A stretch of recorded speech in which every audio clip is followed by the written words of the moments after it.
Students, आज हम जो टॉपिक कर रहे हैं वो कर रहे हैं लीनियर प्रोग्रामिंग।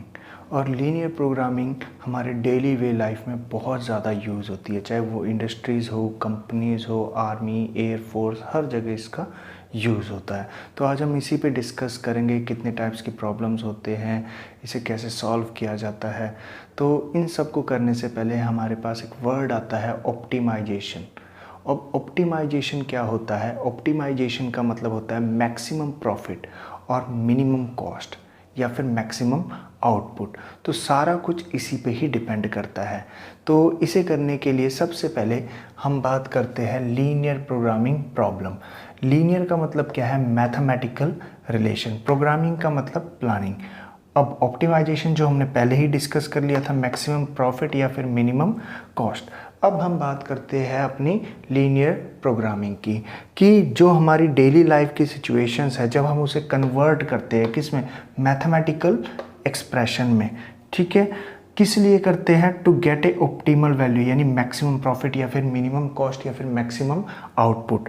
तो इसे हम क्या कहते हैं? इस प्रोसेस को हम क्या कहते हैं? Linear programming. अब लीनियर प्रोग्रामिंग क्या होता है? Is one of the simplest way to perform optimisation.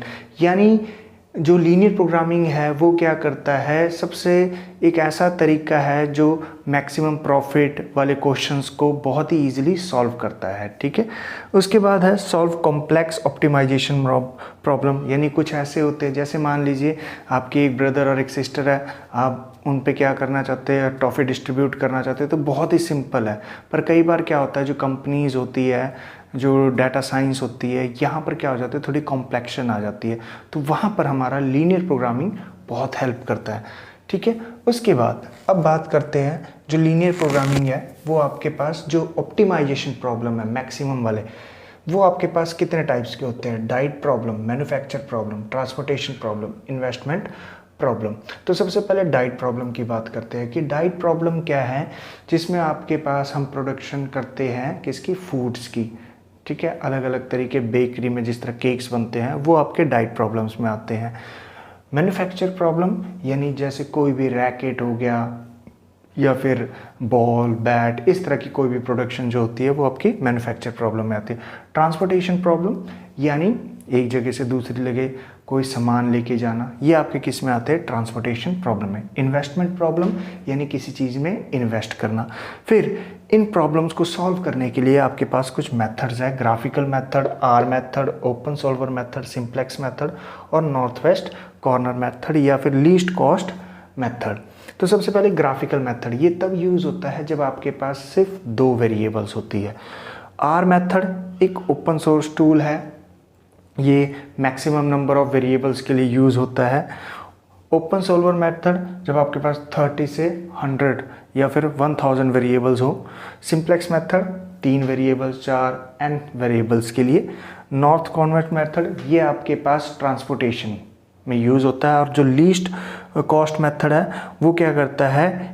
जो नॉर्थ वेस्ट कॉर्नर मेथड से जो वैल्यू आती है उससे एक्यूरेट ये वैल्यू बताता है।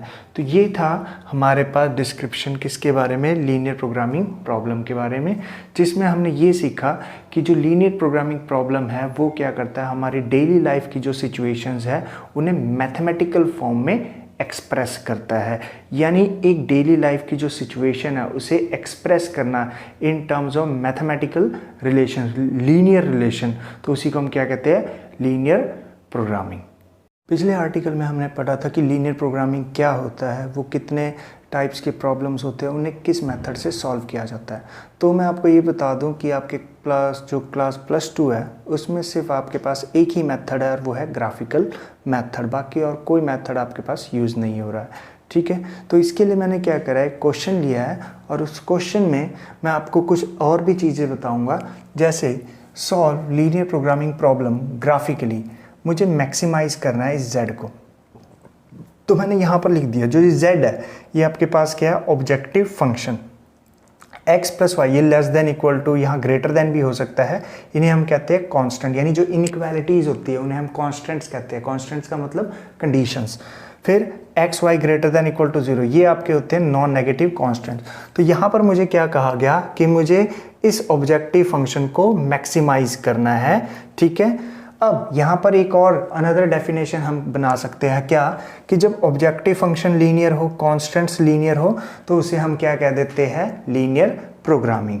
अब इसे मैंने क्या करा, ये जो इनइक्वालिटीज़ थी, इन इनइक्वालिटीज़ को मैंने इक्वालिटी में चेंज कर दी। एलिमिनेशन मेथड से मैंने x और y की वैल्यू निकाली। ये जो x और y की वैल्यू आई, इन्हें हम कॉर्नर पॉइंट्स कहते हैं। ठीक है, कॉर्नर पॉइंट्स का मतलब जहाँ पर दो लाइंस क्या करती है, इंटरसेक्ट करती है, तो उस पॉइंट को हम कॉर्नर पॉइंट्स कहते हैं। अब आगे मैंने क्या करा, ये जो मेरे पास इनइक्वालिटीज़ थी, इनइक्वालिटीज़ को इक्वालिटी में कन्वर्ट करके मैंने क्या करा, टेबल बनाया। ठीक है, तो x plus y less than equal to 50 था, यहाँ x plus y is equal to 50 हो गया। x की वैल्यू 0, y की वैल्यू 50, y की वैल्यू 0, x की value 50, x plus y less than equal to 50। Clear है। फिर 0,0 टेस्ट जो आपने +1 में भी करा है, x की जगह 0, y की जगह 0, हमेशा ही 0 पुट करते हैं। तो x की जगह 0, y की जगह 0, तो 0 लेस देन इक्वल टू 50 होता है। तो यहाँ पर क्या आ गया आपके पास, ट्रू। इसका मतलब क्या होता है, पॉइंट्स टूवर्ड्स ओरिजिन, यानी जितने भी पॉइंट्स होंगे वो कहाँ पर लाई करेंगे, टूवर्ड्स ओरिजिन की तरफ। अब 3x plus y less than equal to 90, तो यहाँ पर x की वैल्यू 0, y की वैल्यू 90, यहाँ पर y की वैल्यू 0, x की वैल्यू 30। फिर 0,0 टेस्ट के लिए मैंने दोबारा ये इनइक्वालिटी लिखी, 3x plus y less than equal to 90, x की जगह 0, y की जगह 0 पुट कर दिया। अब 0 लेस देन इक्वल टू क्या है, 90, यानी ट्रू, यानी पॉइंट्स लाई टूवर्ड्स ओरिजिन। ठीक है, यहाँ तक आपको क्लियर हो गया। अब आ जाओ यहाँ पर ग्राफ पे। यहाँ पर आपको दिख रहा होगा कि मैंने एक ब्लैक लाइन और एक ब्लू लाइन करी है। ब्लैक लाइन का मतलब है ये equation x plus y less than equal to 50, और ब्लू लाइन का मतलब है 3x plus y less than equal to 90।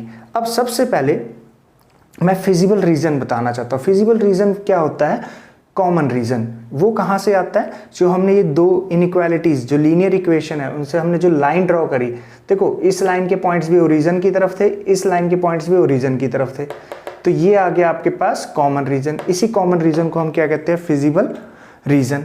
अब ये जो फिजिबल रीजन है, आप देख रहे हो O A B C, तो ये जो पॉइंट्स है O A B C, जहाँ पर ये इंटरसेक्ट हो रहे हैं x एक्सिस से y एक्सिस से, और दोनों लाइन आपस में जहाँ इंटरसेक्ट हुई है, इन्हें हम क्या कहते हैं, feasible solution. O A B C is feasible solution. और ये जो फिजिबल सोल्यूशन से बाहर के पॉइंट्स हैं E D, इन्हें हम क्या कहते हैं, इनफिजिबल सोल्यूशन। ठीक है यहाँ तक। अब उसके बाद दूसरी चीज, ये जो रीजन है, ये रीजन आपके पास कैसा है, बाउंडेड, क्योंकि चारों तरफ से क्या है, क्लोज है। और ये जो रीजन है, ये जो बाहर की तरफ, ये क्या है आपके पास, अनबाउंडेड रीजन। अब जैसे ही आप ग्राफ ड्रॉ कर देते हो, तो उसके बाद आपने क्या करना है, ये जो कॉर्नर पॉइंट्स हैं, जिन्हें हम फिजिबल सोल्यूशन कहते हैं, इन्हें हमने ऑब्जेक्टिव फंक्शन में पुट कर देना है। तो देखो ओरिजिन है, ओरिजिन का मतलब यहाँ पर क्या हो गया, 0,0। तो जो ऑब्जेक्टिव फंक्शन था, x की जगह 0, y की जगह 0। पॉइंट ए आपके पास 30,0 है, यहाँ से आया 30,0 120, फिर b की वैल्यू 110,0, c की वैल्यू 50। क्लियर है। तो आप देख रहे हो यहाँ पर जो सबसे ज़्यादा मैक्सिमम वैल्यू है वो कहाँ पर मिली मुझे, जब पॉइंट कौन सा पुट करा, 30,0 यानी 120। तो इस पॉइंट 30,0 को हम फिजिबल सोल्यूशन भी कह सकते हैं और ऑप्टिमल फिजिबल सोल्यूशन भी कह सकते हैं। कि ऑप्टिमल फिजिबल सोल्यूशन का मतलब वो पॉइंट्स जिसे पुट करके मुझे या तो मैक्सिमम या फिर मिनिमम वैल्यू मिलती है, तो उसे हम क्या कह देते हैं, ऑप्टिमल फिजिबल सोल्यूशन।